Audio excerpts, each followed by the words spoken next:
हर हर महादेव। मनुष्य जीवन का सबसे बड़ा भ्रम यह है कि वह स्वयं को केवल शरीर समझ बैठता है। जन्म लेते ही उसे नाम दिया जाता है, पहचान दी जाती है, रिश्तों में बांधा जाता है और धीरे धीरे वह मान लेता है कि यही उसका वास्तविक स्वरूप है। फिर पूरा जीवन वह धन कमाने, वस्तुएं इकट्ठी करने, सम्मान पाने, दूसरों से आगे निकलने और सुख सुविधाओं को पाने में लगा देता है। उसे लगता है कि यही सफलता है, यही जीवन है, यही आनंद है। लेकिन जितना अधिक वह बाहर खोजता है, उतना ही भीतर खाली होता जाता है, क्योंकि बाहरी वस्तुएं शरीर को सुख दे सकती हैं, आत्मा को नहीं। मनुष्य जितना संसार में उलझता है, उतना ही भय बढ़ता है। कुछ खो देने का भय, अपमान का भय, असफलता का भय, अकेलेपन का भय और सबसे बड़ा भय मृत्यु का भय। क्योंकि जिसने स्वयं को केवल शरीर माना, उसके लिए मृत्यु सब कुछ समाप्त हो जाना है। सत्य इससे कहीं गहरा है। मृत्यु अंत नहीं है, मृत्यु केवल शरीर का परिवर्तन है। जिस प्रकार पुराने वस्त्र बदलकर नए वस्त्र धारण किए जाते हैं, उसी प्रकार आत्मा भी एक शरीर छोड़कर दूसरी यात्रा पर आगे बढ़ती है। यही कारण है कि जन्म और मृत्यु का चक्र चलता रहता है। जब तक मनुष्य अज्ञान में है, इच्छाओं में बंधा है, वासनाओं में उलझा है, कर्मों के बंधन में है, तब तक वह बार बार लौटता है, कभी सुख में, कभी दुख में, कभी जीत में, कभी हार में, कभी मिलन में, कभी बिछड़न में।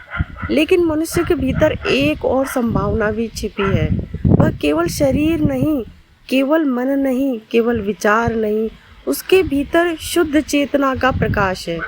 वही आत्मा है, वही दिव्यता का अंश है। जब मनुष्य बाहर की दौड़ से थक कर भीतर देखना शुरू करता है, जब वह प्रश्न करता है, मैं कौन हूँ, मैं क्यों आया हूँ, क्या केवल खाना, कमाना, सोना और मर जाना ही जीवन है, तभी उसकी आध्यात्मिक यात्रा प्रारंभ होती है। मेरे मन में भी कुछ ऐसे ही सवाल आते थे मेरी अवॉकनिंग से पहले। धीरे धीरे वह समझता है कि मन बदलता है, शरीर बदलता है, परिस्थितियाँ बदलती है, पर भीतर कुछ है जो कभी नहीं बदलता, जो हर अवस्था में साक्षी है, जो बचपन में भी था, जवानी में भी है, वृद्धावस्था में भी रहेगा। वही आत्मा है। जब यह अनुभव केवल ज्ञान नहीं, प्रत्यक्ष अनुभूति बन जाता है, तब मनुष्य कॉन्शियस हो जाता है, जाग जाता है, माया की नींद टूट जाती है। उसी क्षण वह जान लेता है कि वह सीमित व्यक्ति नहीं, अनंत चेतना है।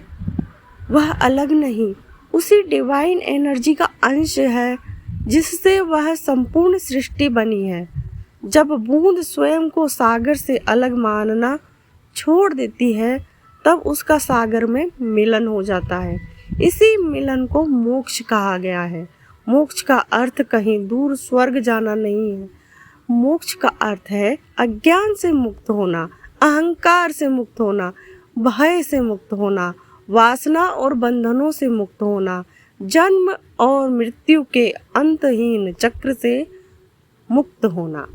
जहाँ कोई कमी नहीं रहती, जहाँ कोई बेचैनी नहीं रहती, जहाँ पाने को कुछ शेष नहीं रहता, जहाँ खोने का कोई डर नहीं रहता, वही शांति है, वही आनंद है, वही परम स्वतंत्रता है। जो स्वयं को जान लेता है, वह संसार में रहते हुए भी संसार से ऊपर उठ जाता है।